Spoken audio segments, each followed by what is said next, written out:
The future forward of small cap, ऐसे 3 indicators अगर आप दे सकें कि जो इस्टेब्लिश करता है कि yes for the next 5 years it's the small cap truly will be the big. Is it the number of companies that will go and get upgraded to the next level of classifying as mid cap? Is that will be the seen as or a large cap? The way अगर definition change नहीं करते हैं हम, तो 250 कंपनियां रहेंगी large और mid caps. हाँ. राइट. हमने देखा है कि आज से 10 साल पहले का हम कंपेयर करें तो करीब 3 small cap companies large cap बन गई थी. राइट. और उनका आई थिंक 43 टाइम्स हो गया था प्राइस. जो अपॉर्चुनिटीज है वो स्मॉल कैप में ही है. Right. आप अगर एक कंपनी की लाइफ साइकिल देखते हैं तो सबसे स्टीप ग्रोथ, सबसे ज़्यादा ग्रोथ जब वो स्मॉल मिड कैप में होते हैं तभी होता है. उनका ग्रोथ सबसे ज़्यादा एक्सपीरियंस वही होता है. तो आपको ऐसा फंड मैनेजर चाहिए जो आपके लिए अपॉर्चुनिटीज़ चुने, लेके आए और उसमें इन्वेस्ट करे और टाइम टू टाइम प्रॉफिट भी बुक कर दे. Right. तो आपको वो देखना है. अपॉर्चुनिटीज़ बहुत हैं. स्मॉल कैप का मैंने जैसे कहा कि वो डेफिनेशन जो है वो एक मिसनोमर है. Small cap is not only small cap. Small cap should be better defined as non large and non mid cap. Well said. जो टॉप 250 कंपनीज को छोड़ के हैं वो सब स्मॉल कैप. बहुत सारी small caps will continue to see very high growth. अब मार्केट वैल्यूएशन कितना बढ़ेगा वो कोई कह नहीं सकता है.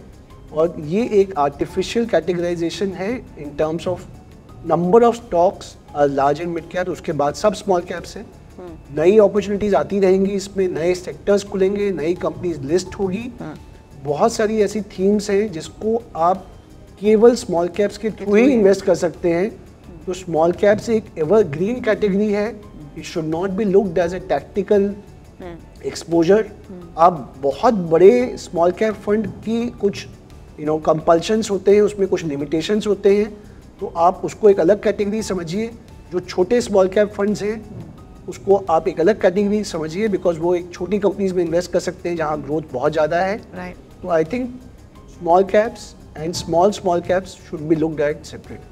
And which is why this opportunity of trust MF small cap fund, जो एक डाइवर्सिफाइड फंड है, जो किसी सेक्टर में सीमित नहीं है, अलग अलग सेक्टर्स के इमर्जिंग लीडर्स में इन्वेस्ट कर सकता है.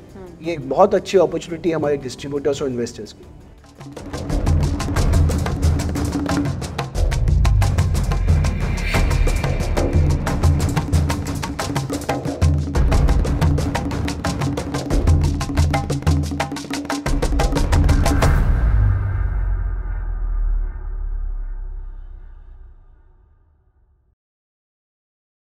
Mutual fund investments are subject to market risks.